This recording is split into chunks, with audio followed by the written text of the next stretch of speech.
And why do you think we're still where we are? Would you say it's a question of Nigerian, government or people not being accepting enough of renewable energy? Well, this is actually one area that in the last 5 or so years, the Nigerian government has actually done very well on. And the policies that have been put in place, the support structures, the enabling environment, they've actually done really, really well through the Ministry of Power Rural Electrification Agency. So while most people are focusing on all the news around the grid, which is always one problem or the other, the off-grid renewable sector is actually growing. And part of the reason it is growing as fast as it is because of those government interventions. So it's certainly not the government. But what it is first of all, the typical Nigerian doesn't know about, let's say, solar power. It's just not something that's really been prevalent in this economy, for a long time.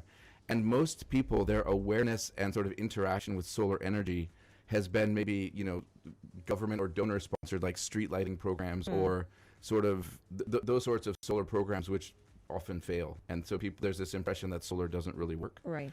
But then also, everyone has grown up, like for generations, we've grown up yes, I grew up in Nigeria, remember? We've grown up in Nigeria with diesel generators, and we're just used to it. And you understand it when you know where you put the fuel, you turn it on, you control it, it powers what you need to power. When you're done, you turn it off. And it's easy to understand because you can hear it, you can see it. With solar, it's okay, you just put these things on your rooftop, you attach some wires to something in your house, and suddenly, voila, there's power. And then the sun goes down, and then if you don't have a battery, then there isn't power. But there's no noise, there's no, you know what I mean? So it's almost like we're so attached to our generators. Can we get the average Nigerian to see the benefits of renewable energy and begin to key into it?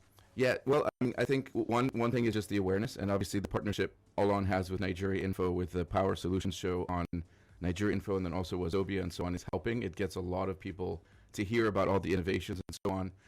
But a lot more work has to be done on that because, again, it's still not that known, and the Nigerian market is very big. But the ultimately it's about cost, right? So you mentioned health hazards. So I think for the typical Nigerian household or small business, there's an awareness that there's a health hazard around, a diesel or petrol generator.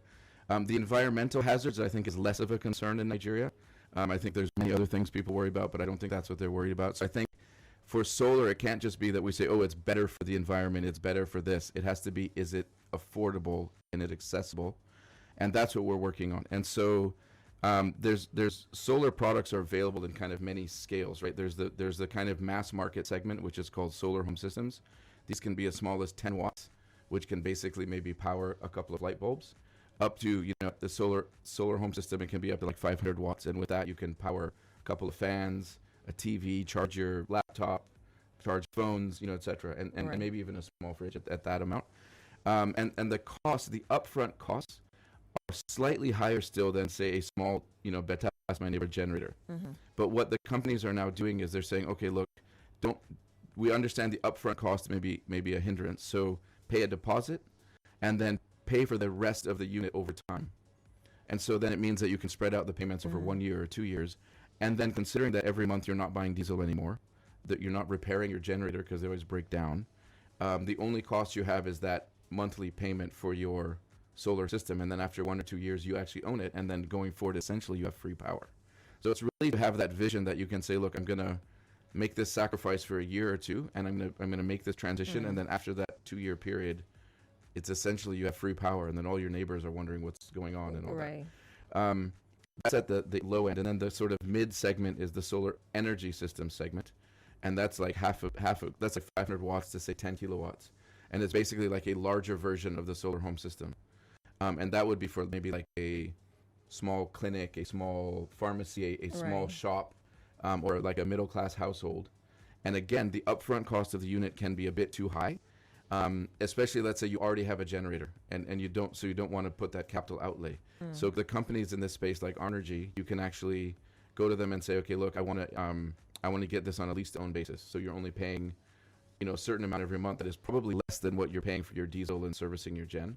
And then over a period of time, you eventually own it. So there's a lot of different business models and products that are coming into the market that make it actually affordable. Accessibility is still an issue because we're a very big country.